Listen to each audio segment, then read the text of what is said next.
Welcome friends, welcome to teacher place.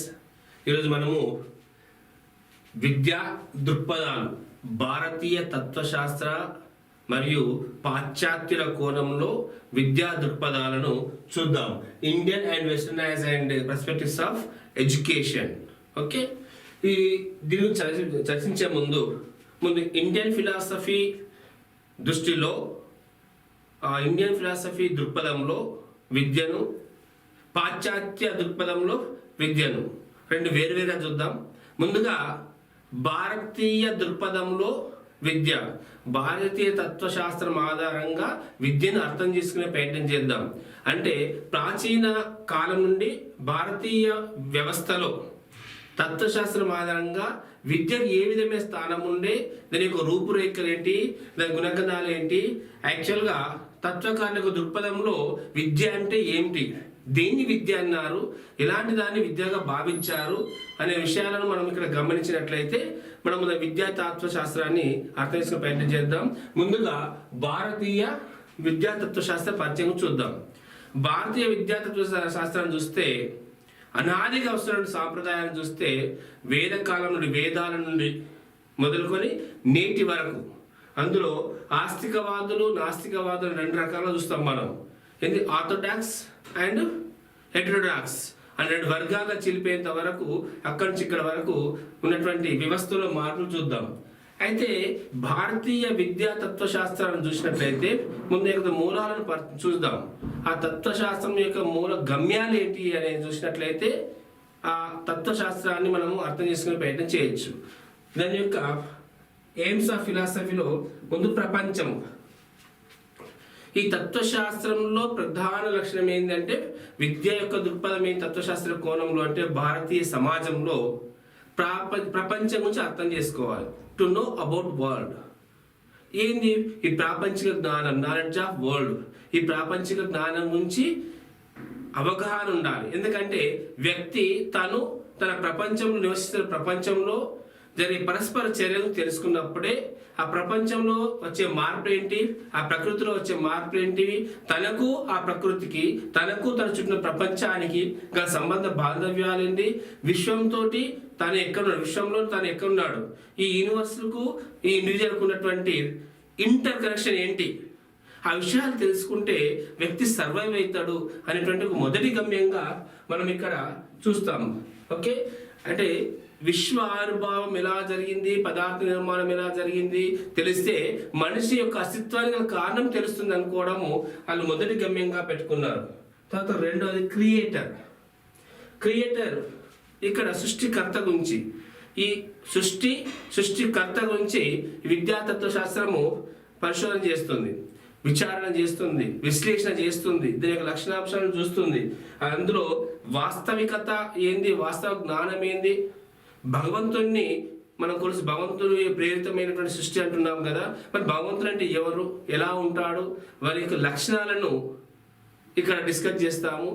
వాస్తవమైనటువంటి జ్ఞానం ఏంది, ఊహాత్మక జ్ఞానం ఏంది అనే దాని మధ్య చర్చ, పరిశీలన అనేది జరగాలనేటువంటిది ఈ క్రియేటర్ అనే గమ్యం తెలుపుతుంది మనకు. అంటే ఈ విద్యా కోణంలో మన అస్తిత్వానికి గల కారణం ఏమిటి, అసలైనటువంటి విషయాలను తెలుసుకోవాలన్నటువంటి ఒక ఉన్నతమైనటువంటి గమ్యాన్ని ఇక్కడ మనము గమనించవచ్చు. నెక్స్ట్ చూస్తే వ్యక్తి ఆత్మ, ఇండివిజువల్ సోల్. నేను ఉన్నాను అంటే దానికి నా చేతత్వానికి, నా కాన్షియస్నెస్కు, నా యొక్క చలనానికి, గమనానికి కారణం ఆత్మ. ఆత్మ లేని నేను లేను అంటున్నాను. మరి ఆత్మ అంటే ఏంటి, నేను ఎవరు, హూ యామ్ ఐ, వై, నేను ఎందుకు ఇలా ఉన్నాను, ఎందుకు ఇక్కడ ఉన్నాను, ఏంటి ప్రపంచం ఏమిటి, దానికి నాకు సంబంధం ఏమిటి అనేది తెలుసుకోవాలని చెప్పేసి ఆత్మ, లోపల ఆత్మ అంటే ఏంటి, దాని గుణగణాలు ఏంది, లక్షణం ఏంది, స్థానం ఏంది, ఆత్మ శోధన ఏ విధంగా చేయాలి, ఇంట్రోస్పెక్ట్ ఎట్లా చేసుకోవాలి, తనకు గల కారణం, అస్తిత్వం గల కారణం ఏంది అది తెలుసుకోవడం విద్య ఒక గమ్యంగా ఈ భారతీయ విద్యా తత్వశాస్త్రంలో ఉన్నది. తర్వాత liberation from life, liberation from స్వేచ్ఛ, మోక్షం, ముక్తి అంటున్నాం. అంటే ఒక మానవ జీవితం యొక్క అంతిమ గమ్యం. అంతేకాకుండా వేదకాలంలో వేద విద్య యొక్క అంతిమ గమ్యం కూడా మోక్షమే. మోక్ష ప్రాప్తి కోసమే విద్య ఉండాలి. విద్య అనేది ఒక వ్యక్తికి మోక్షాన్ని ప్రసాదించాలి. మోక్షాన్ని ప్రదర్శించాలంటే అంతిమ జ్ఞానాన్ని, ఎక్స్ట్రీమ్ లెవెల్ నాలెడ్జ్ను ఇవ్వాలి. అతడు ఎప్పుడు మోక్షాన్ని పొందుతాడు? ఈ యొక్క బాధలకు కారణం, కోరికలకు కారణం, దుఃఖాలకు కారణం, సంతోషాలకు కారణం, తన అస్తిత్వానికి కారణం ఏంటి, దాని చర్యలు ఏంటి, దాని కర్మ ఫలితాలు ఏంటి, దాని యొక్క స్వభావం ఏంటి, వాటి గురించి మొత్తము తెలుసుకునే విధంగా కంప్లీట్ పర్సనాలిటీ డెవలప్మెంట్ మనం అంటున్నాము ఈ రోజుల్లో. విద్యాగమ్యం అంటే వాళ్ళు ఏమన్నారు? మోక్షము, ముక్తి, liberation from this world, liberation from sufferings అని అన్నారు. అదే గమ్యంగా పెట్టుకున్నారు. ఈ 4 కూడా అప్పటి విద్యాతత్వశాస్త్రం యొక్క గమ్యాలుగా మనము భావించవచ్చు, ముఖ్యమైనటువంటి ప్రధాన ఆశయాలు. ఓకే, ఇక మన యొక్క ఈ భారతీయ తత్వశాస్త్రాన్ని చూసినట్లయితే అది మహాసముద్రం. దాంట్లో వచ్చిన పరిణామాలు, మార్పులు, ఎవల్యూషన్ ఎలా ఉందని కొన్ని షార్ట్లు చూద్దాం. ముందు ఏదైనా విషయాన్ని తెలుసుకొని పరిశీలించి అబ్జర్వేషన్, ద్రష్ట అనేవాళ్ళు. ఏమనేవాళ్ళు? ద్రష్ట. ద్రష్ట అంటే ఇప్పుడు నేటి సైంటిస్టులు అంటున్నాం మనం. ఈ విషయాన్ని ఇన్వెంట్ చేసి శోధించి సిద్ధాంతిక సైంటిస్టులు అంటున్నాం. అంటే అప్పటి ద్రష్టలు, ఇప్పటి సైంటిస్టులు అన్నట్టు. ఆ ద్రష్టలు తనకు అనుకున్న విషయాలు ఫార్ములైజ్ చేశారు. ఆ ఫార్ములాస్ సూత్రాల రూపంలో చెప్పారు. సూత్ర పద్ధతిలో వాళ్ళ యొక్క కనుక్కున్న విషయాలను విశ్లేషించారు ద్రష్ట. దాన్ని మన దర్శనాల పేరుతో, దృక్పథాల పేరుతో చూస్తాం. అలా స్టార్ట్ అయినటువంటి సూత్రాల నుంచి ఏమైంది? వాటిని అర్థం చేసుకోవడానికి, అర్థం చేయించడానికి సేజెస్, మునులు అంటే విద్యావంతులు, పండితులు, మేధావులు అనే వాళ్ళు ఏంది భాష్యం రాశారు. భాష్యం అంటే దాని యొక్క విశ్లేషణ, ఆ సూత్రార్థాన్ని విశ్లేషించడానికి, like today's professors in universities. Okay, so భాష్యం అంటే ఇది జనాలకు సూత్రాలకు అనుకున్నటువంటి సూత్ర రూపంలో ఉన్నటువంటి విజ్ఞానాన్ని నెక్స్ట్ జనరేషన్ అందించే భాష్యం రూపంలో వచ్చేది. ఓకే, ఆ భాష్యాలకు మళ్ళీ అర్థం చేసుకోవడానికి టీకా తాత్పర్యాలు రాయడం జరిగింది. అంటే ఏంది? ఎక్స్ప్లెనేషన్స్ తోటి, కంప్లీట్గా ద మీనింగ్స్ తోటి టీకా తాత్పర్యాలు అనేది రాయడం జరిగింది. ఓకే, తర్వాత దాని వర్తికాలు నుండి ఈ రోజు వరకు వచ్చిన సాహిత్యం వరకు, ఈ రోజున ప్రాక్టీస్ ఉన్నటువంటి లిటరేచర్ వరకు ఎన్నో మార్పులు రోజు అంటే కాలానుగుణంగా నాగరికతలో, సివిలైజేషన్స్లో వచ్చేటువంటి మార్పులు, జీవన విధానంలో వచ్చినటువంటి మార్పులు, భౌతిక ప్రపంచంలో వచ్చిన మార్పులకు అనుగుణంగా ఈ సాహిత్యం కూడా మార్పుకుంటూ వచ్చింది. దానిపైన ఎన్నో చర్చలు, ఎన్నో వ్యాఖ్యానాలు, కారణకారక విశ్లేషణ పైన పరిశోధనలు, ఇవన్నిటి ఫలితంగా విస్తృతమైనటువంటి సాహిత్యం, భయంకరమైనటువంటి లిటరేచర్, అంతమైన లిటరేచరు అందుబాటులోకి వచ్చింది ఆ జ్ఞానాన్ని అందించడానికి. ఓకే, అయితే ఇక్కడ మూలం సాహిత్యం ఏంది? సూత్ర సాహిత్యం. ఎక్కడ స్టార్ట్ అయిందని మనము ఈ ఫిలాసఫీ సూత్రాల నుంచి స్టార్ట్ అయ్యింది. సూత్ర సాహిత్యం, సూత్ర లిటరేచర్. దానికి కొన్ని ప్రిన్సిపల్స్ ఉంటాయి. ఆ సూత్ర ప్రిన్సిపల్స్ ఏదో చూద్దాం. అంటే ఈ ద్రష్టలు చెప్పిన సూత్రాలు, మూల నియమాలు ఏవైతే ఉన్నాయో వాటి సూత్రాలు అన్నాం మనం. ఆ సూత్ర నియమాలు దాని యొక్క ఏంటి చూద్దాం. ఆ లిటరేచర్, సూత్ర లిటరేచర్ యొక్క ప్రిన్సిపల్స్. ఓకే, అల్పాక్షర, there is no in translation, the word itself అల్పాక్షర. ఓకే, అల్పాక్షర చెప్పే సూత్రము తక్కువ అక్షరాలతోటి. అల్ప మీన్స్ లెస్, అక్షరం అంటే ఆల్ఫాబెట్స్, లెస్ ఆల్ఫాబెట్స్. కానీ మనం అల్పాక్షర వర్డ్ యాసిటీస్ వాడండి, లెస్ వర్డ్స్, లెస్ ఆల్ఫాబెట్స్ వాడకండి. అల్పాక్షర ఇట్స్ నేమ్. ఓకే, తక్కువ అక్షరాల్లో ఉండడం, లీస్ట్ ఆల్ఫాబెట్స్ యూజ్ చేసి ఒక ప్రిన్సిపల్ వాడేవారు. ఆ ప్రిన్సిపల్, ఆ సూత్రాల్లో ఉన్నటువంటి అక్షరాలు చాలా తక్కువ. రెండోది అసందిగ్ధ, ఎలాంటి సందిగ్ధము లేకుండా, ఎలాంటి అనుమానాన్ని కలిగించకుండా, అర్థం కావడం సులభంగా ఉండడానికి, కన్ఫ్యూజెస్ లేకుండా ఆ సూత్రం ఉండేది. నెక్స్ట్ సరావత్, ఎసెన్స్ ఆఫ్ సబ్జెక్ట్. సబ్జెక్ట్ యొక్క సారం ఏంది, దాని యొక్క భావం ఏంది, చెప్పాల్సిన అంశము సూటిగా చెప్పే విధంగా ఆ సూత్రము ఉండేది. విశ్వతోముఖ. విశ్వతోముఖ అంటే all aspects of universe, all aspects of matter అంటే సర్వతోముఖ ప్రిన్సిపల్ అంటే ఒక విషయము, ఒక పదార్థం యొక్క అన్ని యొక్క కోణాలలో, అన్ని యొక్క రకాలుగా దీని విశ్లేషణ ఉండేది, దాంట్లో రిఫ్లెక్ట్ అయ్యేది. దాని యొక్క సూత్రంలో all aspects of matter reflect అయ్యేది అన్నట్టు ఇక్కడ ఈ యొక్క సూత్ర సాహిత్యంలో. ఓకే, ఇక ఇవి ఇదైతే మరి ఈ సూత్రాలు ఇవన్నీ ఎక్కకుండా వస్తున్నాయి. మన భారతీయ విద్యాతత్వంలో కొన్ని సాంప్రదాయాలు అంటే కొన్ని నియమాలను అనుసరించి, అంటే కొన్ని సూత్రకర్తలు నిర్దేశించిన సూత్రాల ఆధారంగా దాన్ని అనుసరించే వాళ్ళు పాటించే నియమాలు, నిబంధనలు, విధి విధానాల ఆధారంగా కొన్ని సాంప్రదాయాలు ఏర్పడ్డాయి. ఒక్కొక్కరు కొందరు ఫాలో అయ్యారు, కొందరు ద్రష్టల్ని ఫాలో అయ్యారు, కొన్ని సూత్రాలు ఫాలో అయ్యేవారు. దాన్ని ఒక మేజర్ స్కూల్ ఆఫ్ ఫిలాసఫీగా, ప్రధాన సాంప్రదాయంగా మనం చూస్తుంటాం. ఇక్కడ మనం చూసినట్లయితే ఏమవుతుందంటే మనము ఇక్కడ 6 ప్రధానంగా అంటే 2 రకాల సాంప్రదాయాలు చూస్తాం మనం. ఆర్థోడాక్స్, హెటరోడాక్స్. వీళ్ళు ఆర్థోడాక్స్ అంటాం మనం. ఎవరిని? వీళ్ళను ఆర్థోడాక్స్ అంటాం. ఆర్థోడాక్స్ అంటే ఎవరు? ఆస్తికులు. నాస్తికవాదం అంటాం కదా మనం. ఓకే, ఇది ఆర్థోడాక్స్. వీళ్ళు హెటిరో. 2 వర్గాలుగా చూడుస్తాం మనం. అంటే భారతీయ తత్వశాస్త్ర సాంప్రదాయాన్ని అర్థం చేసుకోవాలంటే ముందు 2 వర్గాలుగా మనం విభజించి చూడాలి. ఓకే, ఒకటి ఆర్థోడాక్స్. ఆర్థోడాక్స్ అంటే ఆస్తికవాదులు. ఏంది? ఆస్తికవాదులు. వీళ్ళు నాస్తికులు అంటే దేవుని నమ్మని వాళ్ళంటే అది. అంటే ఏ విధంగా వచ్చింది, వీళ్ళ సాంప్రదాయాలు ఏంటి, వీళ్ళ సాంప్రదాయాలు చూద్దాం. వీళ్ళు ఆస్తికవాదులు ఏంది? వేదాల యొక్క అథారిటీని బిలీవ్ చేస్తారు. ఏంది? They believes authority of Vedas. But nastikas, heterodox people, ఈ doesn't believe in the authority of Vedas. వాళ్ళు వేదాలను వాళ్ళు నమ్మరు. వేదజ్ఞానాన్ని అది బుక్కడి పురాణంగా కొట్టేస్తారు. కానీ ఆస్తికవాదులు వేద సారమే మనకు అన్నిటికీ మూలం అని చెప్పేవాళ్ళు ఆస్తికులు. ఈ ఆస్తికవాదంలో సాంప్రదాయాలు 6 రకాలైనటువంటి సాంప్రదాయాలు దర్శనాలు అంటారు. ఏమంటారు? దర్శనాలు. ఎన్ని? ప్రధాన సాంప్రదాయాలు.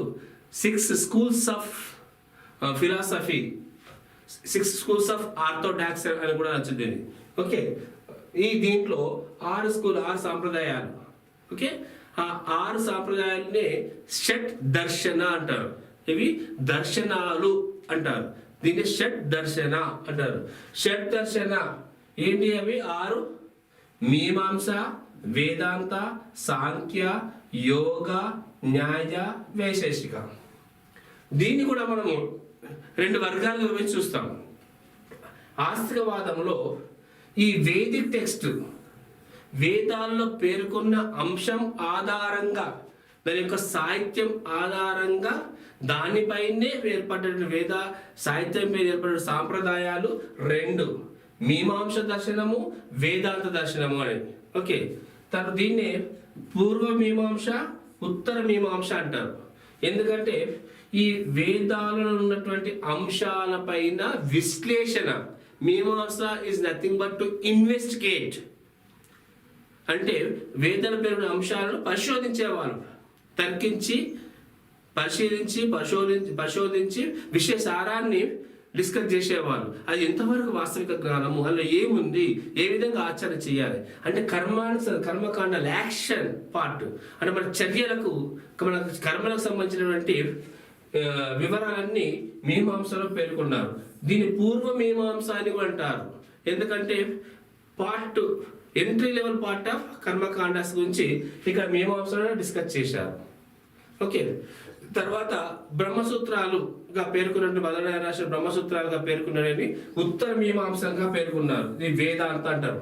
ఉత్తర మీమాంస లేదా వేదాంత దర్శనం అంటారు. దీంట్లో జ్ఞానానికి సంబంధించినటువంటి అంశాలు దీంట్లో పేర్కొనడం జరిగింది. అలా బ్రహ్మసూత్రాలు రాయడం జరిగింది. దానికి మళ్ళీ వేదాంతంలో మళ్ళీ సాంప్రదాయాలు వేరున్నాయి. అద్వైతము, విశిష్టాద్వైతం, ద్వైతం అని వాటికి సంబంధించిన వివరాలు అన్నీ కూడా ఒక్కొక్క అంశానికి సంబంధించి మళ్ళీ నెక్స్ట్ క్లాస్లో మనము డిస్కస్ చేద్దాం. ఫస్ట్ స్ట్రక్చర్ చూద్దాం. ఓకే, నెక్స్ట్ ఏంది ఆస్తిక వాదంలో 6 సాంప్రదాయాలు, 2 ఏమో వేదాలలో ఉన్న వేద సాహిత్యం పైన ఆధారపడిన చర్చ, మీమాంస, వేదాంత. వేదాంతాన్ని ఉత్తర మీమాంస అని కూడా అంటారు. Okay, next based on independent grounds, అంటే వేదాలను నమ్ముతారు కానీ వీళ్ళు వేద సాహిత్యం మీద కాకుండా ఆ జ్ఞానం ఆధారంగా వేదాలు ఉన్నటువంటి నాలెడ్జ్ బిలీవ్ చేస్తూ సొంతంగా ఒక సాంప్రదాయాన్ని డెవలప్ చేసుకున్న దర్శనాలు 4. ఒకటి సాంఖ్య దర్శనము, ఓకే, యోగ దర్శనము, న్యాయ దర్శనము, వైశేషిక దర్శనము. ఓకే, సాంఖ్య దర్శనం కపిల మహర్షిచే విరచితమైనటువంటి సాంఖ్య దర్శనం. దీంట్లో సాంప్రదాయాలు, ప్రకృతి పురుషుడు ఇద్దరు కలిస్తేనే ఈ విశ్వ ఆవిర్భావం ఏర్పడ్డది అని, ప్రకృతి లక్షణాలు ఏంటి, పురుషుని లక్షణాలు ఏంటి, విశ్వ ఆవిర్భావం ఏ విధంగా జరిగింది అనే విషయాల గురించి మనం కంప్లీట్గా మనం చూద్దాం నెక్స్ట్ క్లాస్లో. ఈ ప్రతి దానికి ఒక క్లాస్లో మనము చూద్దాము. ఈ సాంఖ్య దర్శనంలో కపిల మహర్షి చాలా వివరంగా పేర్కొనడం జరిగింది. తర్వాత యోగా, పతంజలి మహర్షి యోగ దర్శనం. యోగ ఏంది, mental, physical, psychological, spiritual enlightenment కోసము ఈ యోగా అనేది ఒక ఉత్తమమైనటువంటి పద్ధతి అని యోగ దర్శనంలో అష్టాంగ మార్గాన్ని గ్లిమ్స్ ఆఫ్ యోగా ఆయన 8 యోగాంగాలను పేర్కొన్నాడు. యమ, నియమ, ప్రాణాయామ, ఆసన, ప్రత్యాహార, ధారణ, ధ్యాన, సమాధి అని 8 అంగాల గురించి మనము డిస్కస్ చేస్తాం మనం. ఓకే, వాటి ద్వారా తను తాను ఎలా తెలుసుకుంటాడు, తను తన పరమాత్మతో, తన ఆత్మతో ఏ విధంగా మమేకమవుతాడు, to unite with universe and internal soul అనేది ఇక్కడ యోగలో ఆయన స్పష్టంగా పేర్కొన్న యోగ దర్శనం పేర్కొనడం జరిగింది. నెక్స్ట్ న్యాయ దర్శనం.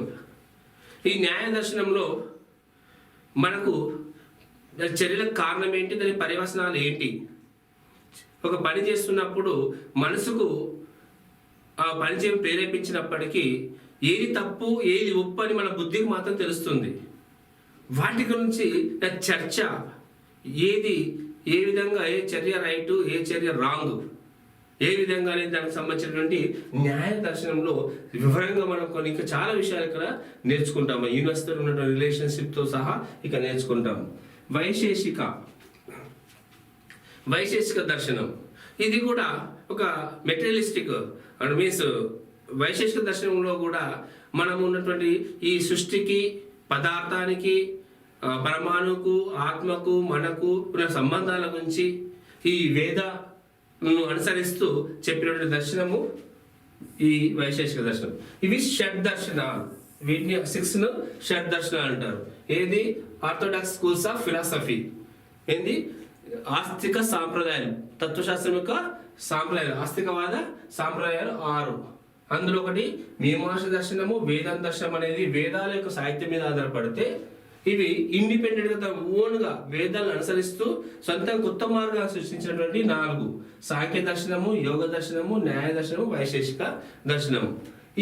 వీటి గురించి వీటి యొక్క కాలమానాలు ఏంటి, దాని యొక్క కృతికర్తలు ఎవరు, సూత్రకర్తలు ఎవరు, మరి ద్రష్టలు అంటాం మనము, మరి ఎన్ని సూత్రాలు ఉన్నాయి, అది ఎన్ని భాగాలు ఉన్నాయి, మరి ఏ అంశాలు వివరించారు అనే వివరంగా మనము నెక్స్ట్ క్లాస్లో చూద్దాం. తర్వాత కాలానుగుణంగా వచ్చే మార్పులను బట్టి నాస్తికవాదం అనేది మొదలైంది. They doesn't believe in the authority of Vedas. వాళ్ళు వేదాలను నమ్మరు, కానీ వాళ్ళు ఒక నూతన జీవికకు వేదాలు ఒకటే కారణం కాదు, కనబడినటువంటి ఆ స్పిరిచువల్ ఎనర్జీని నమ్మరు. నమ్మకుండా వీళ్ళు కొత్త విధానాలను, జీవ విధానాలను ఆరంభించారు. ఓకే, అవి బుద్ధిజము, జైనము, చార్వాకము, అజీవకాలు. యాక్చువల్గా ప్రధానంగా 3 మాట్లాడుతాం మనం, 9 ప్రధాన సంప్రదాయాలుగా పిలుస్తాము. ఈ అజీవికాలు కూడా మన భారతీయ సాంప్రదాయానికి సంబంధించినటువంటిదే. ఆ బుద్ధ, జైన, చార్వాక, అజీవిక అనేటువంటి 4 ఈ నాస్తిక సాంప్రదాయాలు కూడా భారతీయ తత్వశాస్త్రంలో ప్రధానమైనటువంటి. ఈ వేరే వేరే దర్శనాల ద్వారా వ్యక్తి యొక్క మూర్తిమత్వాన్ని, జ్ఞాన సమృద్ధిని ఎన్లైట్ చేయడమే వీడి యొక్క ప్రధాన లక్ష్యం. ఈ విశ్వం గురించి, ఈ విశ్వంలో మానవుని యొక్క స్థానం గురించి, తన అస్తిత్వానికి గల కారణాలేంటి, విశ్వానికి ఈ వ్యక్తికి గల సంబంధం ఏమిటి, తనలో కలిగినటువంటి ఆలోచనకు కారణం ఏంటి, దాని యొక్క ప్రభావం ఏంటి, తన చర్య యొక్క ఫలితాలు ఏ విధంగా ఉంటాయి, ఏవి సత్కర్మలు ఏవి కావు అనేటువంటి పూర్తి వివరాలు, అంటే వ్యక్తిని సంపూర్ణంగా ఎంజాయ్ చేసే విధంగా ఈ భారతీయ తత్వశాస్త్రము దృక్పథం విద్యను పేర్కొనడం జరిగింది. ఓకేనా ఫ్రెండ్స్, నెక్స్ట్ క్లాస్లో మనం ఈ వివరాలన్నీ చూద్దాం. Thank you.